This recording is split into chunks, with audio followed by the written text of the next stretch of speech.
Hey, everybody. Close. Thank you so much. Welcome to everyone here in Manhattan at Joe's Pub. And I want to do a shout out right now. Where's our camera? We've got a bunch, literally millions of people tuning in on Facebook Live from all around the world. So welcome them. We are here today for the launch of our very good friend Bob Roth's new book, Strength in Stillness, The Power of Transcendental Meditation. We're all going to meditate now. Kidding. This is an amazing book. It is very, very accessible. It is easy to read. Trust me, it is easy and it is engaging. It is not boring. It's kind of like meditation itself. And the topic literally is about two things Deb and I care a lot about, which is transcendental meditation and the David Lynch Foundation. Now, loads of people have endorsed the book. When you read the back cover, you're going to see it. But I want to read one out, which is from Ray Daly. I'm not sure if Ray is here tonight, but Ray... Is he here? Hey, Ray. G'day, Ray. How are you? Ray is one of the most successful businessmen in the world and an investor.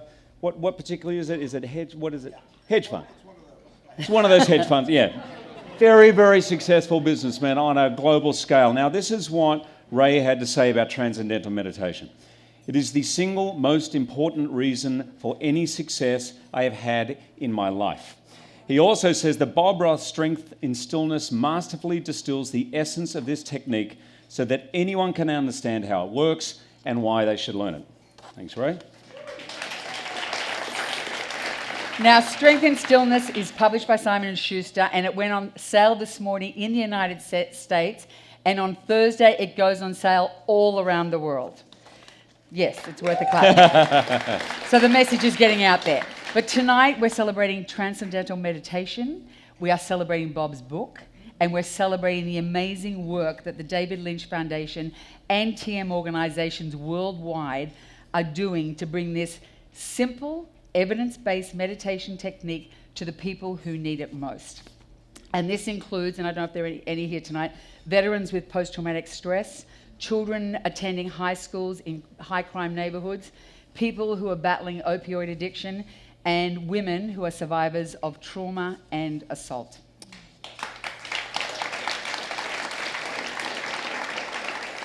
So, Bob, Deb and I met Bob about 7 years ago. We've been meditating for about 25 years. But about 7 years ago, our then 10-year-old son said he wanted to learn to meditate. And somehow, through friends, we heard about Bob, and Bob came over to initiate our son into meditation, which he still does, by the way. And when we met Bob, we got to know him really well. He used to drop in all the time to check in on Oscar. And we'd been meditating for years, 15, 17 years at that point. We decided to reinitiate because Bob is literally a rock star, and he makes meditation so simple, so easy, and so accessible to absolutely everybody. Anyway, meditation for Deb and I changed our lives. We're happier, we're healthier. We look better? Yeah, I was 5'4" before I meditated, that's all I'm saying. But tonight is going to be a very quick masterclass in Bob's book, just in case you don't read it. You will find out about what TM is, TM, Transcendental Meditation. You're going to hear that a lot tonight. Transcendental Meditation is and what it is not. We're also going to listen in on a conversation between Bob and our great friend Jerry Seinfeld, who is here tonight. Woo! You're going to meet a woman who has been healed through the work of the foundation and also enjoy the great Grammy Award-winning classical guitarist Sharon Isbin. Now, let me just add, all of the proceeds, Bob's proceeds from the book, are going to be going 100%, are going to go to teaching TM to people in need for free. They will get it for free. So, for those of you watching at home, go tomorrow. You can buy it in the bookstores tomorrow, or you can go on Amazon.com right now. You can buy a book or buy many books. Great gift. I'm just saying it. But just know, when you do buy a book, you are helping people at risk learn to meditate. So go and buy lots of copies. So now, Bob was interviewed this morning on GMA, Good Morning America. Did anyone see it? He was awesome. He was well, you're going to see it again now. George Stephanopoulos and Robin Roberts did the interview. Check it out. It's very good. We We're here with Bob Roth. He is the meditation teacher to the stars. He's worked with Katy Perry, Michael J. Fox, Jerry Seinfeld, Hugh Jackman, and that is just to name the two of you. A few. Yes, the two of us. Thank you very much, Bob. You do know your audience, and you really got me excited. This was the greatest gift you gave me, George, when you introduced me to this man right here who has a new book, Strength in Stillness. Please welcome Bob Roth. You gave me a gift. That's what we're going to talk about. I know. There was a time that something was really crazy going on in the studio, and I was losing it. I look at George, and he was just so calm, and I said, I want some of that. And he said, it's you. And talk about meditation and how the analogy to an ocean. Well, first of all, it's not me, it's the technique. The technique is what works, but I appreciate that. I like to use, when I describe transcendental meditation, I like to use the analogy of an ocean. We know that an ocean can be very turbulent on the surface, but by its nature, an ocean is very silent and calm at its depth. And the mind is the same. The surface of our mind is that active, gotta, monkey mind, all the millions of things we have to do. And every one of us has a desire. I'd like to have some inner calm. I might like to have some inner equanimity, equilibrium. And the question is there such a thing as an inner? And if so, how do we get there? And transcendental meditation is a very simple, natural technique that gives effortless access to the stillness that lies within. You keep using the word technique, and it's one of the things I like best about the book is it really captures your voice and the way you approach people. And I think a lot of people maybe watching at home might think, oh, transcendental meditation sounds like a religion. I'm never going to be able to quiet my mind down. But as you say, it's a technique. How did you feel when you... that's what I was like when you came in to me. I said, listen, I'm not sure this is going to work for me. I don't want all this metaphysical stuff, but I would love to learn how to find some peace, find some calm. And that, I am by nature a very skeptical person. I love science, I love practicality. So in that way, you would think I'm not your typical meditation teacher, but I think that whole understanding of a typical meditation teacher needs to be brushed aside. We're talking in transcendental meditation, a medical tool that can just give anyone access, whether they believe in it or not. You can be 100% skeptical, and anyone can learn it, how to allow the active thinking mind to just access calm. And when that happens, your body, according to research, gains a profound state of rest. And you say it's what the mind wants. Yes.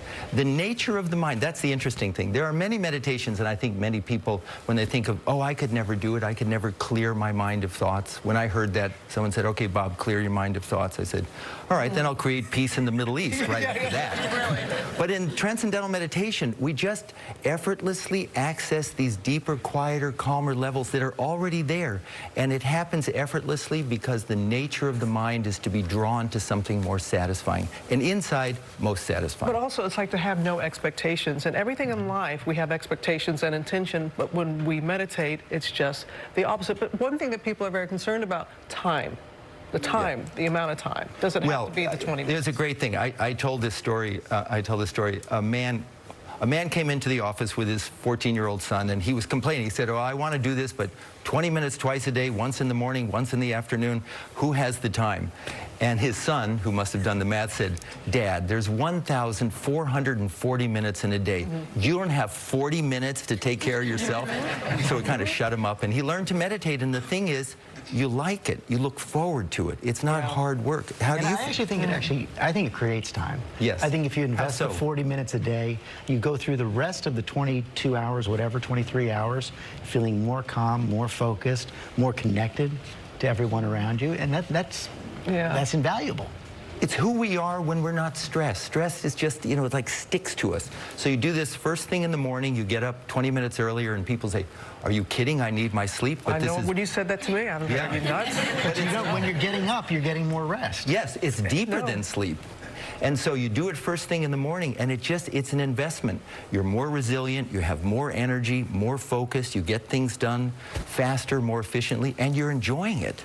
It calms you and energizes you at the same time. It's the oddest thing. Yeah. Okay, give us a quick little quiet time. Okay, so as I said, to learn transcendental meditation, it's taught in personal instruction, I wanted to say one-to-one. I don't have the time to do that here, but the first thing that you have to do when you meditate is you close your eyes.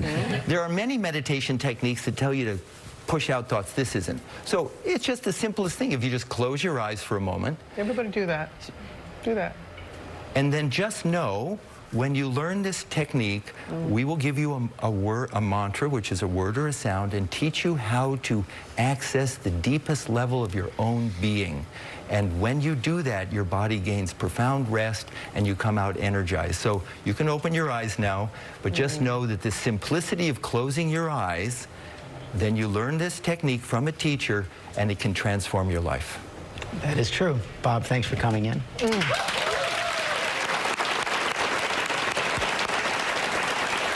offering for our crew here to do this for us, and we're so grateful. But you can bring it home with you because Strength and Stillness, it is out now, and we'll be right back.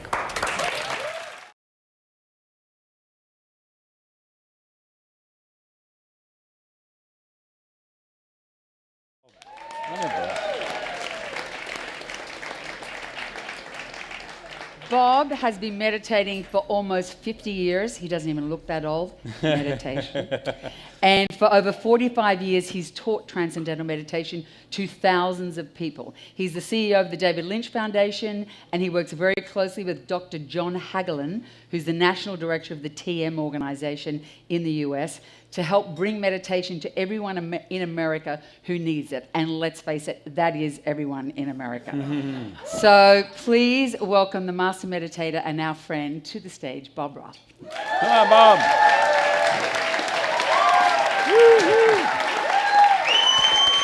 The Bob.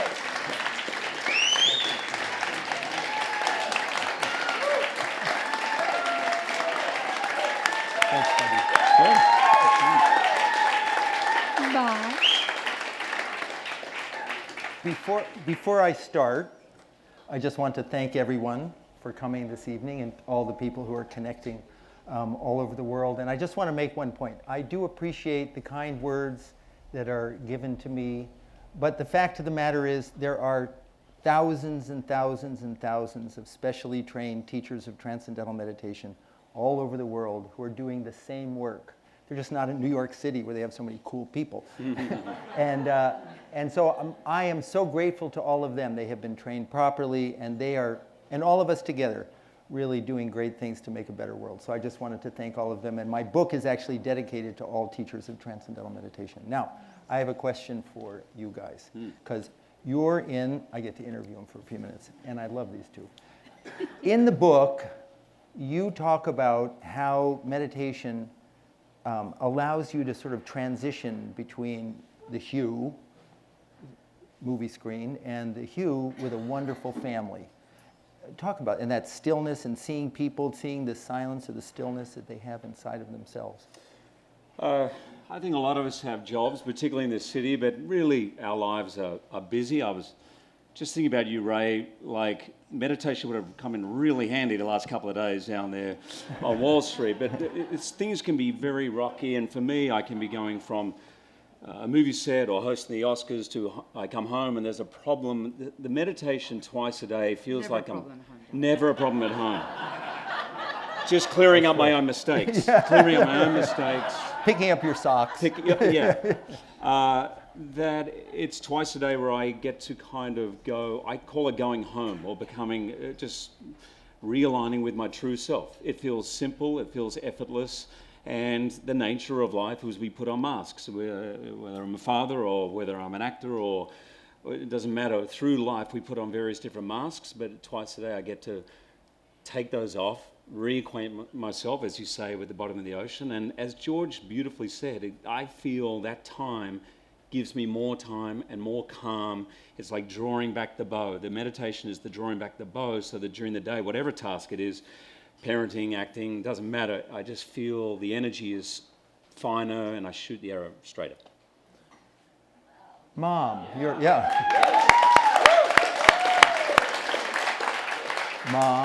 Mom, wife, heading up foundation. Before you were, tell me, before that you were doing with adoption, and you got all these wonderful awards in Australia. No, well, I head up but now it's Adopt Change in Australia, which we address the global orphan crisis. Yeah. Lisa Fox. Yes, Lisa Fox. but we are addressing the global orphan crisis, and let's face it, bringing this to that community. These kids and families have been traumatized by war, by abandonment, so that alone is such a great tool to bring to this community. And So many questions to ask. The question I have is like with Oscar. Now, tell the story a little bit more about Oscar and how he's done it and then he hadn't done it for a while, but we know that he has a tool. Well, can we Their just son- say that that's how we met Bob, Yes. was that our son Oscar had started on his own as a small child meditating. He'd sort of found it and he would just have these quiet moments. And then we wanted to formalize it, so I started asking around and someone said, you've got to meet Bob Roth. So Bob came to the house and pretty much hasn't left. He comes to us all the time, he checks in on Oscar and has been a part of Oscar's life and has become sort of a mentor to oversee his going forward with this. But backing that up, when our kids were little, we would meditate and they would sit in the room. We said, bring your pencils in, it's quiet time. And they'd sit there and draw and you'd think that they'd hate it. They're like, come on. But when they would be upset when the timer went off, because they just had that, they picked up on the energy that was in the room of just being connected to us and in that pure energy. And they're both still actually over 12-year-old and 17-year-old. They still both in their own way now every day find a little moment by themselves. I mean, they would never say, well, Oscar meditates, but Ava would never say she's meditating. No, I'm not meditating. But she does find that quiet and that calm, and I think it's from that practice. Yeah. And I when also they were think young. it's a wonderful model for kids growing up, that they see their parents taking time out and prioritizing silence. And stillness. ignoring them for 20 minutes. Anyway, and I just have to say, these two have been so generous, so helpful, so kind, and really appreciate you coming here tonight. And you'll be Love you, back. mate. Love you. We'll be back. Have fun. Bye-bye. I'm gonna take my water. 46 years ago, right now, I was 21 years old, and I was on a course with 2,000 other people to become a teacher of transcendental meditation with a great physicist and scientist of consciousness, Maharishi Mahesh Yogi. And at that time, I remember when I came back from being a teacher, I'll pause here. My trajectory had been, I grew up in a very I'm going to tell you a little bit about myself. I grew up in a very political family in the 1950s and 1960s in the San Francisco Bay Area. My family was so political that I knew at the time, I'm an independent now, that I was a Democrat before I knew I was Jewish. That's how we argued politics, we talked politics. I remember debates, should we be in Vietnam or not Vietnam? And that was my life. And I actually, in high school, had a column in my high school newspaper, which was entitled, so you'll know who I was, The Gripes of Roth. And it was just filled with the administration be doing this, and why isn't Johnson doing that? But it translated into a desire to make a better world. So I was working with I worked for Senator Bobby Kennedy in his presidential Democratic, to get the presidential nomination. And I really wasn't interested in political party. I wanted to make a more just, fair world. You know, that people should have equal opportunity. What they do with that is their own doing, but they should be given equal opportunity. So I worked for Bobby Kennedy, and he was assassinated, and that was devastating to me. And I entered the University of California at Berkeley, don't hold this against me, in 1968, with the intention of becoming a lawyer and going on to become a US senator like Bobby Kennedy and change the world. I thought public policy was the way to change things. Berkeley, I wasn't a hippie and I wasn't a radical, and I was just a guy from a suburban school who wanted to make a better world. And there was so much divisiveness in politics at the time, and my dad was a doctor. I thought, I'll never heal the nation with politics, so my mom was an educator. So I thought, okay, great. I'll do educational curriculum and I'll help kids at a young age. Along the way, stressed out of my mind, a friend said, you should learn transcendental meditation. And my first comment was, what?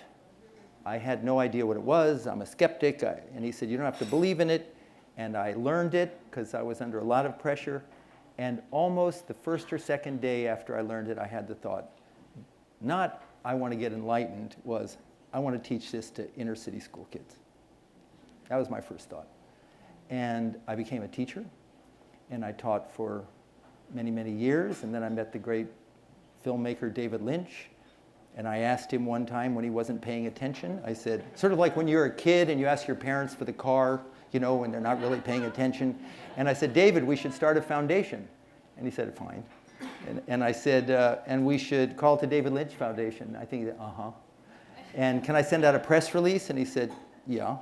I probably editing something, not thinking anything would come of it, and sent out a press release, and 2 days later it was on the front page, or newspapers of about 1,500 newspapers. And he called me up and he said, what's a 501c3? To which I replied, I don't know. This was just an innocent desire to help, to bring a technique that is not religious, not philosophy. You can not believe in anything. It's a mental, mechanical process that just gives access to a field of stillness that lies within everyone. 10-year-old kids can do it. So we started a foundation, taught it all over the world, and today, meditation, transcendental meditation, it's on a whole nother level. We're working with the, and I'll be brief here because we want to get to Jerry Seinfeld, just starting, no. We're doing a program with the University of Chicago Crime Lab. Huge problems in Chicago with violence. And 2 years ago, the Crime Lab put out a request for proposal saying, can anybody in Chicago reduce violence and keep kids out of jail? And 220 organizations submitted proposals. They accepted 3. David Lynch Foundation was one of 3. They gave us $300,000 the first year. We implemented a very comprehensive program in 2 pilot program in 2 schools. The results were so significant. The next year they increased it to $1 million. And this year it's $2.6 million. Schools all over Chicago. And now we're looking to bring it to 4,000 kids in New York.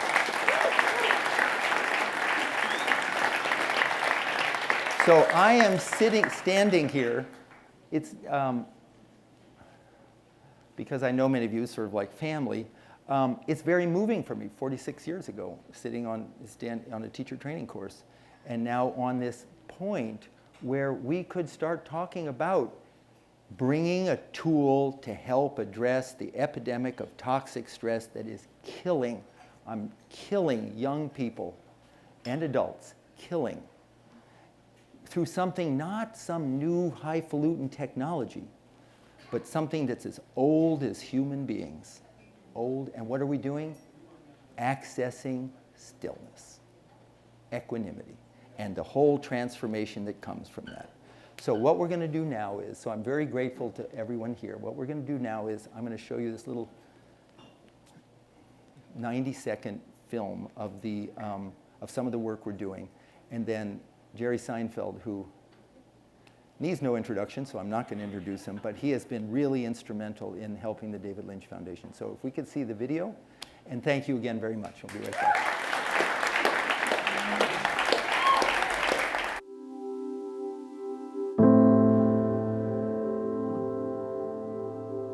It took me roughly 5 years to admit that I had PTSD. Transcendental meditation has taken the stress out of my life. It has made me relax. The anger's gone. I didn't know I had post-traumatic stress. The first experience meditating with TM, my body got a chance to just really relax. And my self-esteem is a lot better than it's ever been in my entire life. Meditation has significantly helped my recovery, and I think it should be taught in every rehab facility there is. Transcendental meditation is the only proven form of meditation to reduce blood pressure. It affects the cortisol, the epinephrine. The whole system just relaxes. When people start to meditate, they're doing things more effectively and more efficiently, and time seems to open up. Real change for the good truly begins within.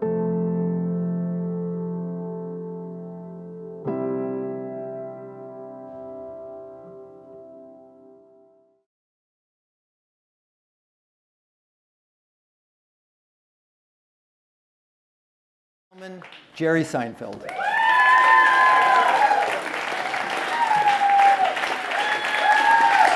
Hi, Bob. Look at these nice little food things they gave you. Aren't you so happy? Just feed them. Give them some food. Right? Absolutely. Your little plates and your little cameras. All right. Have fun. Have fun. Transcendental meditation, you started when? 1972. Maybe. It might have been 73. I don't remember exactly. I was a kid. I was 18 or 19. I was going to school at Oswego State. We'll talk to the people out there too. Not just me. Well, it's supposed to be like we're talking. We're talking like this. All right. Whatever. So, well, you know all this stuff. Yeah, so I started when I was a kid. And I'll tell you, did I ever tell you the story the first time I ever did TM? No. Oh, really? you did. No, I think you did. I did. You did. First time I ever did it. So it was this little house in town in Oswego. Does anybody know what Oswego? You ever heard of Oswego? It's a little town on Lake Ontario, and there's a state school there, State University of New York. It's $1,300 a semester tuition, and that's why I went there. And it was really far from my parents' house, so I wouldn't have to say why I wasn't coming home that weekend. And anyway, so I really don't know how it started or how I went or why I thought I want to find out about this. You know what? I think I saw that thing with all the medical information. All the med schools had done all this study of it. And I think that intrigued me. So anyway, so I go there, I learned TM, and I still remember that guy, too, who gave me my mantra, and I had my little hanky and my orange and whatever the hell it is. I'll explain that later. And anyway, so I don't remember what time of day it was or what it was, but anyway, so I went back to the dorm, and I go, okay, let me do this. And I did it that afternoon, it was like 4 o'clock in the afternoon, and I do the TM. It's just 20 minutes, and I had so much energy, I stayed up all night. Did I ever tell you that? Yeah. All night. I mean, I had never napped. I had never rested for 18 years, you know. And this is the greatest rest that there is in the world. So anyway, that's how I started. And now, fast forward, you were doing it once a day. Tell that story. Well, then from that point, and I Seinfeld. didn't understand the morning in TM. Now, how many people here have never done TM? Okay, a few. All right, so it's a thing that you do twice a day for energy and to calm yourself. But you saw the video. So I had never, I very quickly dropped the morning one. I go, just get out of bed. What am I resting for? Just get out of bed. This doesn't make sense. I'll do the afternoon one. This morning one is silly. And that's kind of what I did until a few years ago when Bob and I were talking. And usually what I would do is I would do the afternoon one, and if you're tired and you do a TM, you're probably going to fall asleep. So I would do that, and I'd fall asleep, and I would take like an hour, 45-minute nap most afternoons. Most comedians do this, you know, because we work at night. So I don't know, it's some other issue I was dealing with, and Bob asked me about my team. Are you doing the morning one? I go, no, I don't do that one. And then I started doing that one, and I went, oh, I was missing a piece of the puzzle. And then, and I'm 63 years old, I have a wife, I have 3 children, and I have 2 careers. I'm a stand-up comedian, and I have a TV show on Netflix. So I'm a little busy, and I get really, really tired because I love to work as hard as I can until I drop. And so I started doing the morning one, and sometimes I even will sneak in another smaller one in the day whenever I feel I need it. The way most people go for coffee, I drink a lot of coffee too, and then I would do a TM, and then I found I had a superpower that I didn't know I had. Meaning? Meaning, you know, you're New Yorkers, right? So you know what self-abuse is what you do. You work yourself, you socialize to death, you run to every stupid thing, every opening of every stupid painting or movie or whatever the hell you're interested in, and you just kill yourself. This is the New York experience, is let's kill ourselves And maybe one of these things that we do we'll like. Maybe. And, you know, if you're batting 100, you're doing pretty good, because I'm not. So, I love this life. I love to live like that.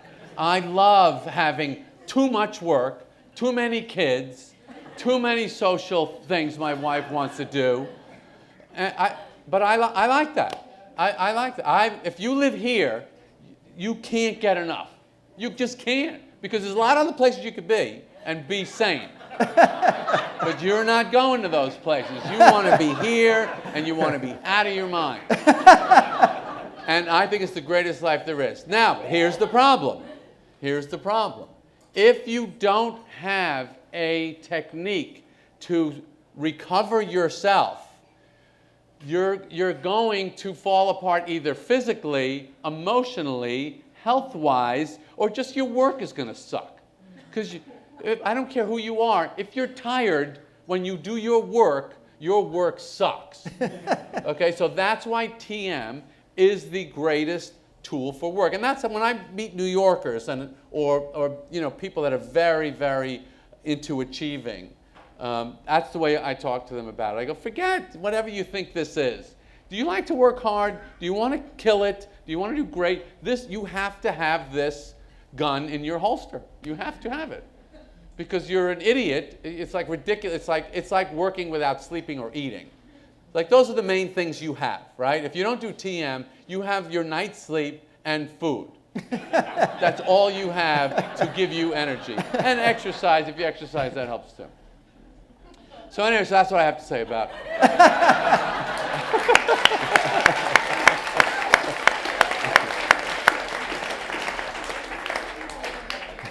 You've been very helpful with the foundation from the very beginning. Thank you. Your thoughts on that, work of the foundation, bringing this to at-risk kids? Oh yeah, the foundation's pretty amazing. I mean, the things that they're doing with kids and you know, the veterans and PTSD, the results are incredible with those things. That's like you know, another incredible level of this work that you've done and brought it to so many people. But, you know, the hard thing about TM is there's nobody that won't benefit from it. So you're kind of like, you have to sell the whole world. Yeah. That's a little intimidating, isn't it? No, I remember giving a talk to some medical doctors, and I said, well, the David Lynch Foundation is working with at-risk population. The guy said, 7.5 billion people. Yeah, that means the world. You got a lot of work ahead of you. Yeah. A lot of work ahead of you. Well, I really appreciate you coming and doing this. It's my pleasure. Is there one question? Anybody in the audience? One question? Oh, we can do more than one. Okay, I couple like of questions. questions. Couple of questions. It always takes one person to start it, and then it's like breaking an egg yolk. You just got to tap it with the fork. Yes, sir. How did you meet Bobby Roth? We met at the at Radio City, right? Yeah. So you must have invited me. Yeah, 2009 at the Radio City Music Hall, we did our first fundraiser for the David Lynch Foundation, and Jerry came, and Howard Stern, and Paul and Ringo and others, and Jerry came, and I remember you were supposed to do 4 minutes. You probably don't remember this, and they weren't ready, and so they kept saying keep going on the little thing, and so Jerry did 11. But that was the first time we met. This is not a good way to tell this story. Okay? That you do it right. Was an abortion. Okay? Here's what really happened. I felt as I was telling it, it was dying. Oh, that was horrible. That was just horrible. Okay. Here's the story. Here's what happened. And I've done TM in whatever fashion all these years. I love TM. I get the TM. We're doing a TM event at Radio City. Paul McCartney and Ringo are performing at Radio City. Okay, that's your headline. Paul McCartney and Ringo, the two surviving Beatles, are performing at Radio City. Would you like to perform with them? Yes, I would. I would like to do that.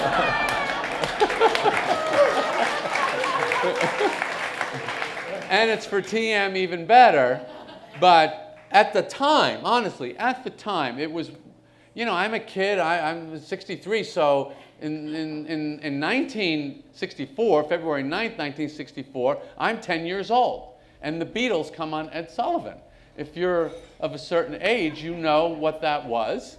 And to think from that point that someday you and this act will be on the same stage was absolutely the most exciting, that night was the most exciting night of my life. And then from there, and then Paul asked me to perform with him at the White House when he received the Gershwin Prize as a result of that. And that was even, you know, more exciting. It's a different story. But anyway, so that's why I was there that night, to perform with the Beatles.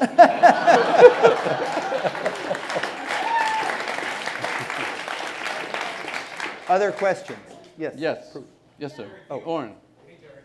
Do you meditate in the same place, or do you meditate wherever you happen to be when you need to meditate? Wherever I happen to be, I like to leave the room for some reason. If I wake in the bedroom, I like to leave and go in the living room. It doesn't really matter. I mean, anywhere, anytime, planes, cabs. I mean, I could do it right outside that door. It's so incredibly portable, adjustable, you know. And they teach it to you. And Bob might not like me saying this. You know, the 20 minutes twice a day. If I have 13 minutes, I'm doing 13 minutes. It doesn't matter. You do whatever. It's just pure oxygen. You ever see these NFL guys on the sideline with the oxygen? That's what it is. You take a moment out of your day, put that oxygen mask on, recover, calm down, and then go get them. Prue? Hi, yeah. Hi. So, how do you think we could spread TM around the world, and especially looking at some of the cultural barriers? I mean, we are New Yorkers, we know we can do it, but your thoughts on how we can, I feel like it should be available to everyone who, you know, anyone, everyone. Oh, make it more, it should be more available. Yeah. Yeah, what do you think about that? Well, the David Lynch Foundation is now, it absolutely should be, and the David Lynch Foundation is now active in 35 countries. And we have large programs throughout Latin America, programs in Rona Abramson working with women's programs in Africa, and Buddhist schools in Cambodia. It's everywhere. This is not anything that has any religious obstacle to it. It's just, as Jerry was saying, just a simple tool. And we now are in conversations with the UN and IRC. So our desire is to make this everywhere. I have a desire. I'd like to teach 1 million Syrian refugees to meditate. I mean, why not? I'd like to do it.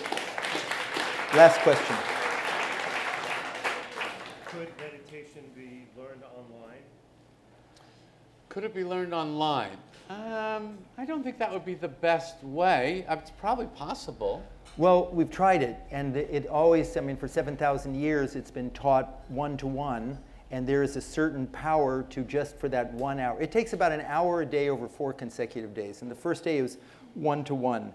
And the goal is not to water down the process. The intention is to increase the numbers of teachers. So every school's guidance counselor in every school should be a trained TM teacher.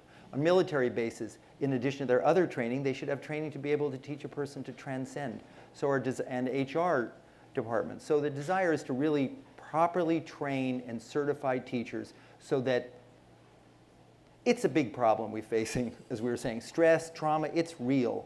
And I think people have been too casual about meditation. Well, you just, listen to do that app. Right, there's an app, yeah. Yeah, and there's no evidence to show that it really works. And this is a serious meditation that you get certified teacher to instruct you, and it can have a profound impact in your life. So rather than water it down with that, I mean, you can do follow-ups with online, but the instruction, there's something powerful, face-to-face, one-to-one. That's our experience. So one last question for Jerry. Okay. Have you taught Larry David to do TM? I'm not a TM teacher, so I haven't taught anyone. No, I don't. No, it's too late for him. Thank you very much. Thank you very much. Thank you.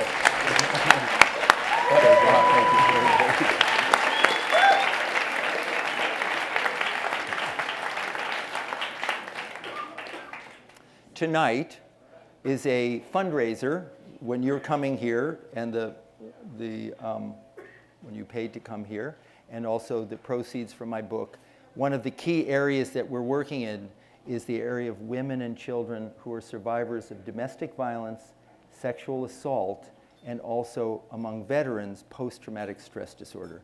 I want to show you a short video of a woman who is an example of the power and the work that we're doing. And it's her, it sounds like a cliche, but when I saw this video, this is why I do what I do.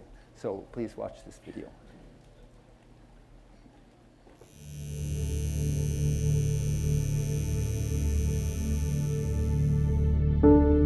I didn't really understand why this had happened to me, and no one would talk to me about it, not even my parents. I was molested when I was 11, and that pretty much, changed my whole life, and it ruined my relationship with my entire family because no one could deal with it. When you have that kind of trauma as a child, you don't really want to see yourself because, you're full of shame. I went through my middle school and high school feeling incredibly alone. I joined the Army early for that life experience. This is my unit, which is 10th Mountain Division. I really wanted to stay in forever. I wanted to make a career out of it, but after what happened, it wasn't possible. We were doing a field training exercise, and one morning, someone had accidentally dropped 2 artillery rounds on our unit. I was not even a few paces away from the meal tent, and everything just happened really quickly. Then the first person in line, he was killed. 2 soldiers were killed and 13 were injured. I was one of the injured. Yeah, so I had survivor's guilt for a long time, and it took me 15 years to look at it. When you deal with something like that, you spend your whole life dreading something bad to happen. So inside, I constantly had to deal with chest pain, chest tightness, overall feeling of dread. Although I went through therapy and I dealt with it, I dealt with it in therapy, those feelings never went away. I saw Transcendental Meditation. I was led to this for a reason. So I started doing meditation. Within 2 weeks, I no longer had those feelings of chest tightness and the chest pain. And that overall feeling of dread was gone. And I get really emotional when I talk about it because it's horrible to have that day in and day out because you're constantly looking for a trigger. You're constantly looking for something bad to happen, especially when you're in that kind of trauma, in the military. So, for that to have, gone away through TM, it's an amazing experience. I used to throw stuff at the wall, I used to yell, I used to cuss.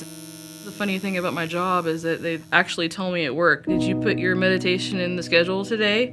Because if I don't, they're, they know it works so well that they've really been great about it, which is awesome. Okay, Crystal's gonna say why TM has helped me. And this is my coworker. Hi. She's 200% less bitchy now. Thanks to TM. TM for me is a great natural way to self-care. This is the best way for me to get close to that part of myself that no one else can get close to.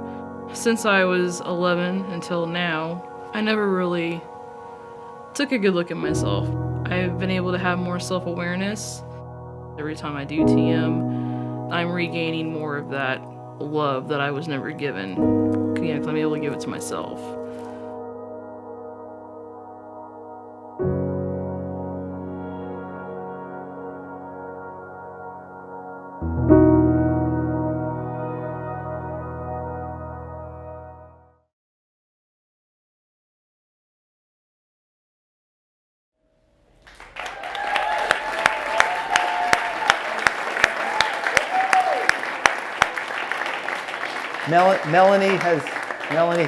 Melanie has come up from Atlanta, and she had some words written, but she decided she just wanted to speak from her heart.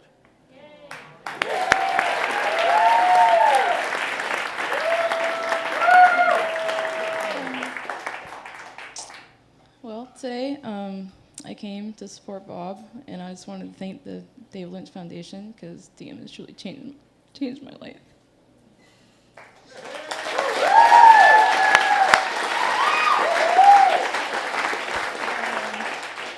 want to thank everybody for being here because your contribution will truly help veterans. And there's many, many veterans like me out there who they would rather do drugs. They would rather do anything else than help themselves because they can't face, the terrible trauma. So TM is truly, truly, truly life-changing, and any contribution is truly amazing. So.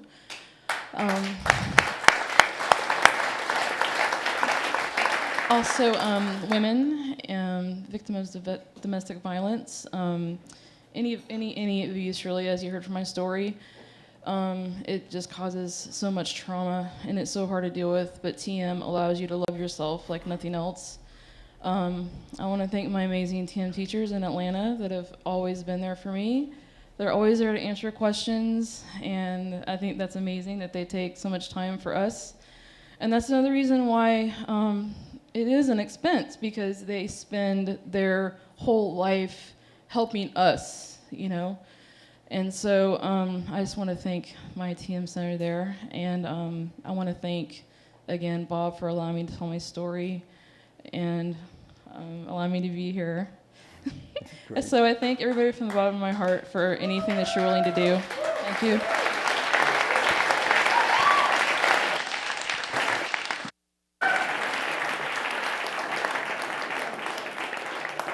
Before we hear from the amazing Grammy Award-winning artist, guitarist Sharon Isbin, I'd like to take a moment and ask you and the people at home to make a contribution.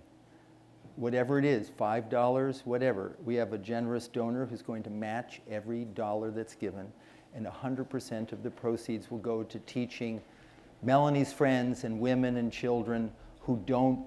We're working to get reimbursed from the VA, and we're working to make this happen, but not yet. And so Melanie started because of the generosity of others. So let's just turn the lights on. Don't feel pressure, little. You can put on, you can either do a text to pledge. This won't, text to pledge on your, take out your cell phone. I can walk you through it. Or you can use the card on your program. They have a donation thing. And if you want to pull out your iPhone or your smartphone, then right there it says you can just dial that number. And at home, by the way, at home you have on your Facebook Live page, you can just click a button to give, and or else you can do this text. Now, when you fill this out, I want to reassure you, you're not contributing anything. You're just letting people know at this company that you're interested in talking with them about it. But open up your 646-762-4353, create a new text message, and then just type in your name or your company name, the amount of your pledge, and if you have a short message, and then you hit send. Again, this is not a commitment. You're not like, but this is your way to help. She's such a beautiful woman. Melanie and others.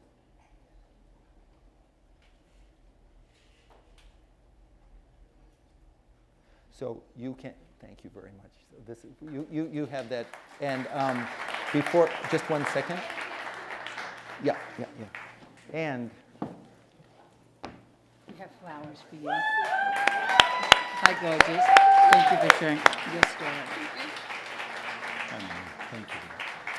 Good to be you. Love the earrings.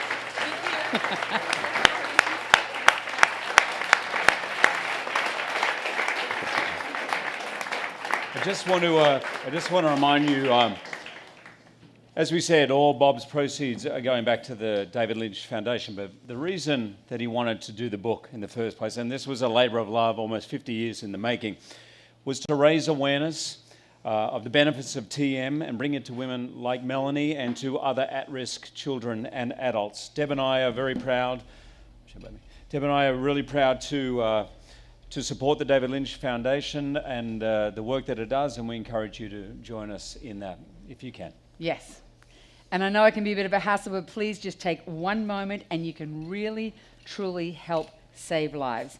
I'm going to say that again. 1 minute of your time to make a donation can literally save lives. And you've heard Melanie's story, and there are so many stories like Melanie's out there.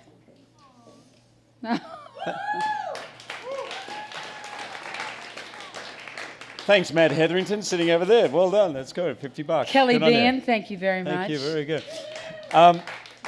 So to close out this evening's celebration, I'm very, very, very excited to invite Sharon Isman to the stage to perform, and then Bob's going to return with a few final thoughts. So Sharon, if you don't know who Sharon is, acclaimed as the preeminent guitarist of our time, multiple Grammy Award winner Sharon Isman has been a soloist with 170 orchestras, made over 25 recordings, and given sold-out performances in the world's finest halls. Winner of the Toronto, Madrid, and Munich competitions, and Guitar Player's Best Classical Guitarist Award. She performed in Scorsese's Oscar-winning film The Departed. She performed at the White House by invitation of Barack Obama, and as the only classical artist at the 2010 Grammy Awards. She recently did these PBS performances. I've seen 200. She's done everything. She's won every award. She's amazing. She's also, thankfully, performed at the David Lynch Foundation benefits, including Carnegie Hall with Sting last June at the Kennedy Center. Ladies and gentlemen, please welcome Sharon Isman.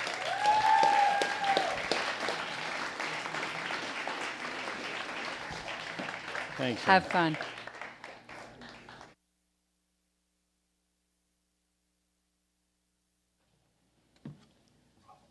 I'm really delighted to celebrate again Bob Roth and the David Lynch Foundation, who brings such incredible beauty and good to the world. This is a little melody of medleys from South America and Spain, which I'll play straight through to the end.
Perfect always.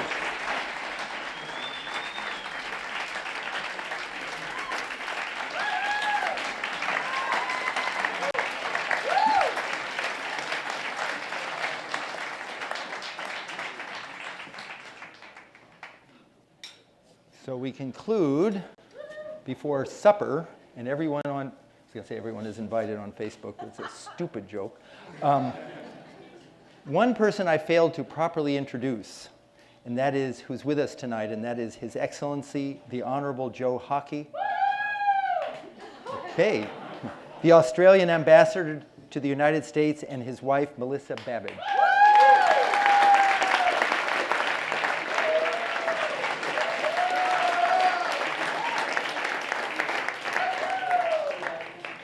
This is going to take just a couple of minutes, but it's important to me to thank verbally people who are here tonight for the work that you've done. So just bear with me.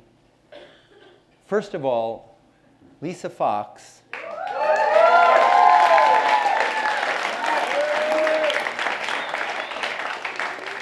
is the host of this evening and the heart and soul of this evening, and I love and appreciate you so much. And there's some flowers for you.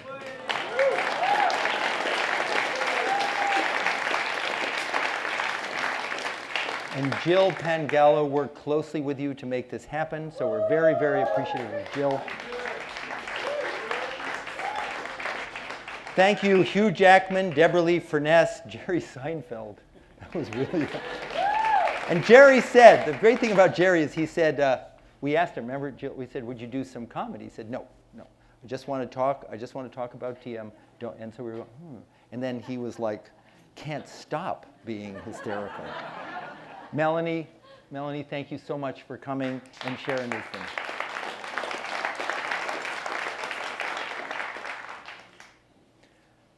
Simon & Schuster, my publisher, could not, fabulous. Thank you very, very much. And that includes John Karp, Jofi Ferrari Adler, Terry Goldstein, as well as, and others, as well as my incredible agent, Albert Lee, and my brilliant... Who knew? And then collaborator Kevin Carr O'Leary, you're marvelous. I think people are just paid to do that. When you leave here tonight, and I'm sorry those of you who are watching this online, you're not going to receive, well, first of all, you're going to receive a copy of Strength and Stillness, Power of Transcendental Meditation, a gift from Simon & Schuster. But you're also going to receive from Carolyn Raffelian and Kate Richard and everyone at Alex and Ani, an amazing, amazing company whose purpose, they make this beautiful jewelry, whose whole purpose is to basically be successful and so they can give. And this company was started 13 years ago, and they have now, Carolyn and Alex and Ani, $50 million. And we are a wonderful, appreciative recipient of Carolyn and Alex and Ani, and we love you very, very much. And so I wanted to thank them. And you're going to get in your bag a gift, a bracelet or a necklace or something else I was supposed to say. A cufflinks? No, I don't know. A really nice gift. Thank you, Ellen. I'm grateful to all the members of the board of directors of the David Lynch Foundation for their incredible generosity and support. And that includes, you can hold applause, that includes Rona Abramson and her amazingly wise husband, Jeffrey Abramson, who's like a member of the board emeritus, Mark Excelowitz, Vincent Argiro, Stephen Channon, David Ford, Aaron Grossman, Joni Kimberlin, a founding member of the board. Love and appreciate you very much. Miguel Kalajian, Jennifer Leahy, Joanna Plasky, also a founding member, and the great Orrin Snyder. I'm also thankful, I have another hour, no. I'm also thankful for the whole work of all the team of the David Lynch Foundation that put this on and puts on all these events. And I'm very grateful to Dr. Tony Nader, Dr. John Hagelin, and Dr. Bevan Morris, who head up the TM organization worldwide. And also, dear Dr. David Lynch, amazing human being. They call him Jimmy Stewart from Mars. They do.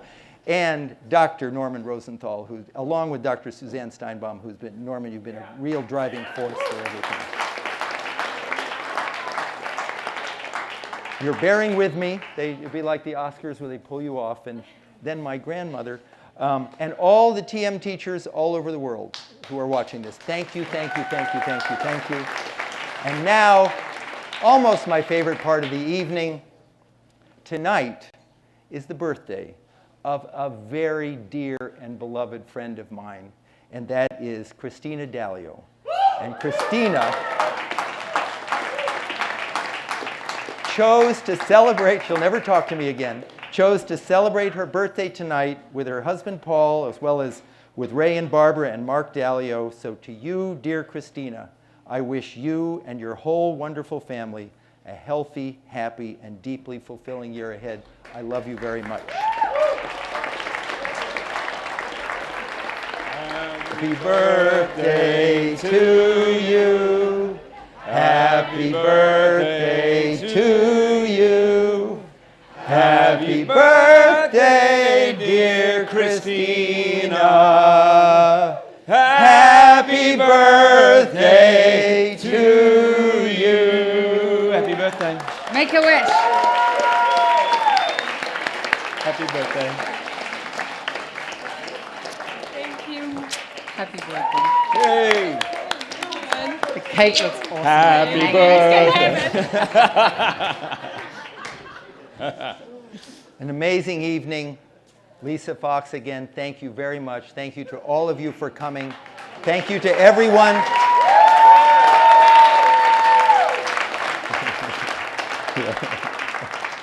Thank you to everyone connected all over the world. We will create a better world, one person at a time, groups of people creating even a peaceful influence by just groups alone. Thank you. And those of you who are here with us at Joe's Pub, there is Lisa, hand gesturing, supper upstairs. Thank you all, and see you upstairs. And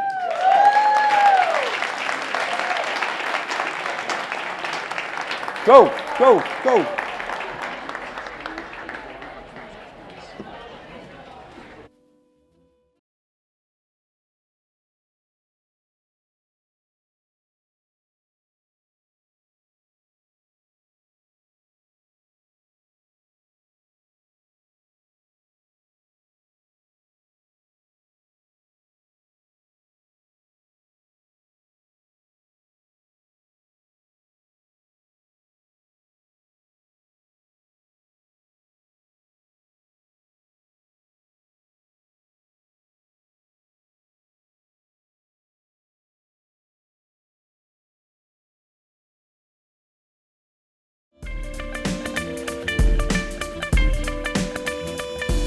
For the Celebration Master, who swept up in a moment of gratitude, reflect with the meditating eye. Alex and Donnie, what's your symbol right now?